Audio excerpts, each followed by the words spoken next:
Why does this bit look so If you remember, there was a building here, but the roof then fell through and was a disaster, so that came away. This wall was neatened up quite considerably, and this corner was neatened up a little tiny weeny bit. This was like decrepit, falling down brick. The original plan on the rendered corner was actually to clad the brick, but it actually wouldn't have worked out that well, and we needed to protect the brick a lot more because it was never supposed to be making contact with external weather and so on and so forth. So render we did. And this was horrendous paint. The paint came off, the chimney stacks are redone, flue liners dropped in, fire put into the gable wall, and obviously now she looks different. But what's going on here?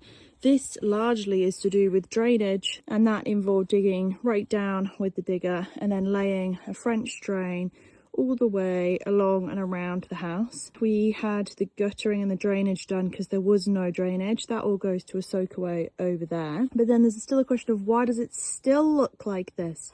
And the answer to that question, and why there's pipes and stuff knocking about, is this. This is an oil tank. Yes, we've had to go back to oil. This property had the biomass boiler, which is the least reliable thing in existence on the planet, and so in an emergency scenario just before Christmas we had to stick in a oil boiler which is living now here, and that connection had to go up the hill, remove some rock from this cliff face, and Dan had to work through the rain to lay a concrete pad. We did the slab, laid it all out, oil tank was fitted, and then the boiler was commissioned, and now this house actually does have heating. So then the question is, it's February, why does it still look like this?